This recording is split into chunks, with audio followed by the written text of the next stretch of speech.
Assalamualaikum warahmatullahi wabarakatuh. Kita akan membahas materi lanjutan tentang fitofarmaka.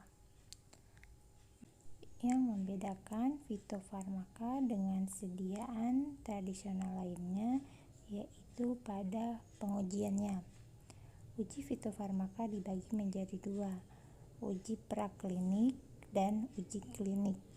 Uji praklinik ini pengujiannya dilakukan terhadap hewan uji coba, sedangkan uji klinik itu dipraktekkan atau diterapkan langsung kepada manusia.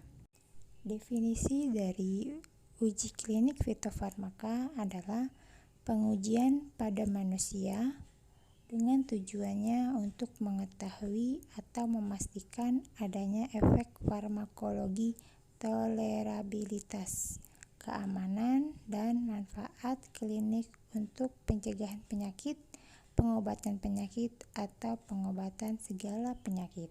Fitofarmaka merupakan obat tradisional yang memiliki pengujian yang sangat kompleks.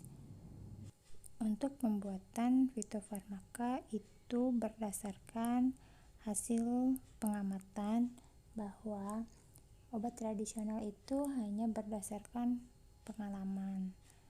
Untuk data farmakologinya seperti kegunaan, dosis, efek samping itu belum didasarkan landasan ilmiah.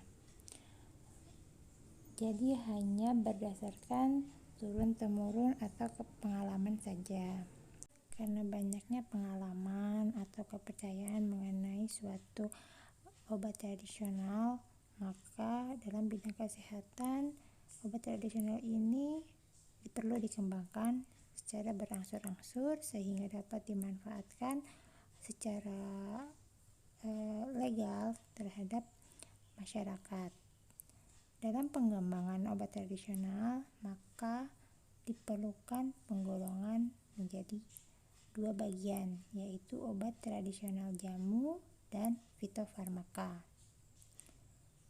Agar fitofarmaka dapat diterima dalam pelayanan kesehatan, maka perlu dibuktikan dengan uji klinik yang dilakukan terhadap manusia, sehingga kita lebih percaya bahwa hasil dari obat tradisional itu memang bisa dimanfaatkan oleh manusia, bukan hanya dari pengalaman atau turun-temurun saja.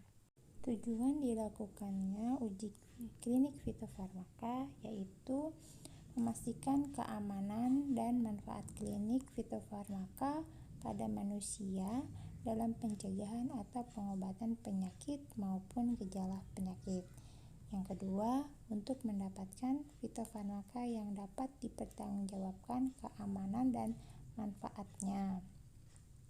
Untuk tahap-tahap pelaksanaan uji klinik fitofarmaka yang harus dilakukan adalah yang pertama, merencanakan tahap-tahap pelaksanaan uji klinik fitofarmaka termasuk formulasi, uji farmakologi eksperimental, dan uji kimia.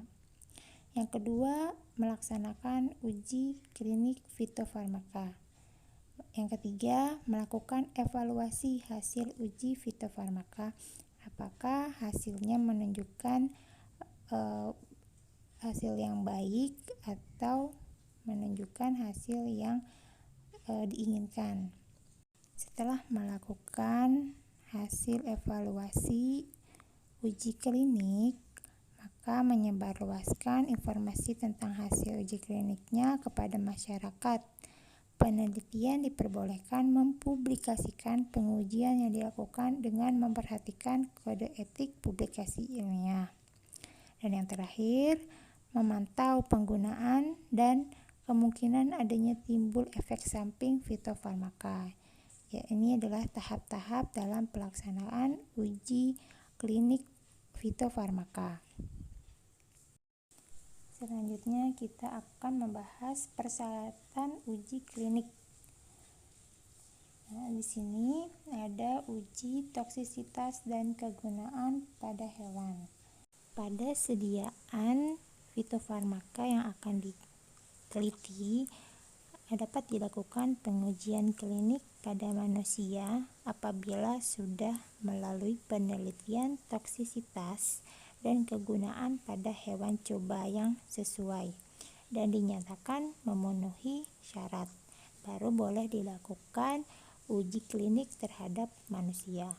Persyaratan yang kedua itu didasarkan adanya data pengujian farmakologi kepada hewan yang menunjukkan bahwa sediaan Simplicia ini, calon fitofarmaka ini, mempunyai aktivitas farmakologi yang sesuai dengan indikasi yang menjadi tujuan uji klinik fitofarmaka. Lalu adanya pengalaman empirik atau turun-temurun atau histori bahwa fitofarmaka yang akan diuji klinik ini mempunyai manfaat dalam pencegahan dan pengobatan terhadap suatu penyakit. Syarat yang ketiga dalam uji klinik fitofarmaka yaitu kegiatannya harus multidisiplin.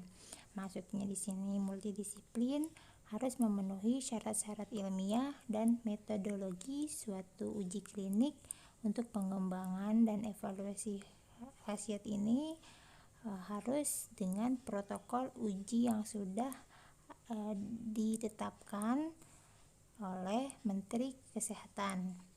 Protokol uji kliniknya ini dengan rancangan atau metodologi yang sudah dikembangkan oleh tim peneliti, sehingga uji klinik fitofarmaka yang akan dilakukan terhadap manusia sudah melalui protokol uji klinik yang baik dan berstandar.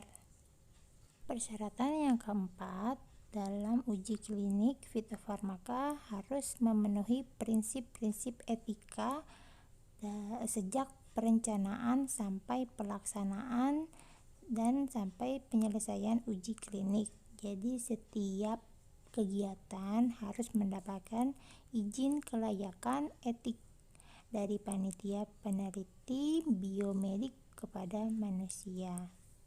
Persyaratan yang keenam, uji klinik fitofarmaka hanya dilakukan oleh unit-unit pelayanan dan penelitian yang memungkinkan untuk melaksanakan suatu uji klinik.